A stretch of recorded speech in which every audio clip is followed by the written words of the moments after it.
If you're wanting to build a gaming PC but you don't have a lot of money, then check this out. What's going on, guys? Jerry Neutron here, and I'm back with another video. Today we are building the ultimate budget gaming PC. Now, for anyone that is wanting to build a gaming PC and they don't have a lot of money, or maybe they're switching over from console to PC, this build is definitely going to be right up your alley. This will allow you to play most games on medium to high settings with no issue at all. So jumping right into the build, starting with the CPU, we are using the Intel Pentium G3258. This is a 3.2 gigahertz dual core processor. It's cheap, it's unlocked, which means it's also overclockable. You can usually get these up to around 4 gigahertz, maybe a little more, depending on the motherboard and CPU cooler you have. It's got decent single core performance. The only thing is you're probably not going to be doing a lot of multitasking with this CPU. So don't expect to be streaming games or maybe web browsing while you're gaming. But if you dedicate all of its power to gaming, then this will work just fine. Now for the CPU cooler, we're going to use the Cooler Master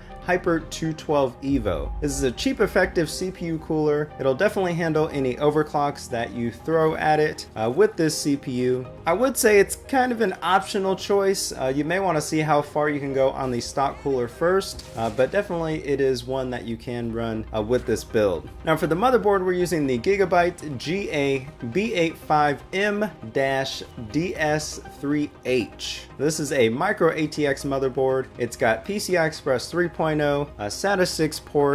It actually works with the G3258 right out of the box and allows for overclocking it after a BIOS update. So that's a good thing there. I did make sure to confirm that before recommending any type of motherboard to you guys. Now for the memory, we're using the G.SKILL Aries 8GB kit, 1600 megahertz. It's low profile, it fits under the Hyper 212 Evo, the timings are good, and even though the CPU only supports 1333 megahertz memory right out of the box, the price difference is so little that you might as well just get the 1600 megahertz kit. Now for storing the games, we are using the Seagate Barracuda 1TB hard drive. It's basically just cheap and reliable storage for you, and it'll definitely get you by to start out with. For the GPU, we're using the Sapphire Dual-X Radeon R9 270. This is a GPU with a 2 gigabytes of VRAM. It's got support for DirectX 11.2. It's got a solid performing dual fan cooler. It comes from a reputable brand, and if you actually buy it now from Newegg, I think it comes with free games, so that's definitely something that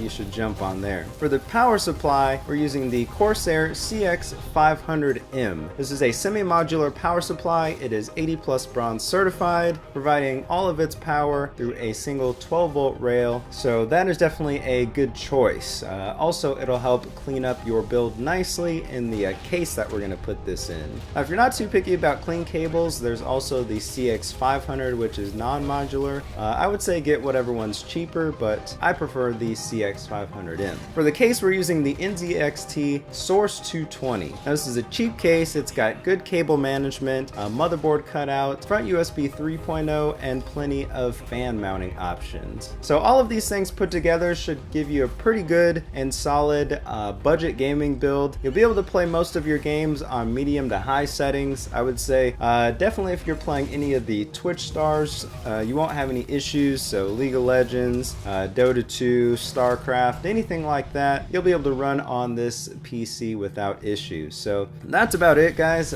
Thanks for watching. Let me know what you think in the comments down below. Don't forget to like, comment, and subscribe. And until next time, see ya. 80 plus gold certified. It's SLI ready. Got a single 12-volt rail supplying the power. It'll be good if for any reason you decide to add a second card.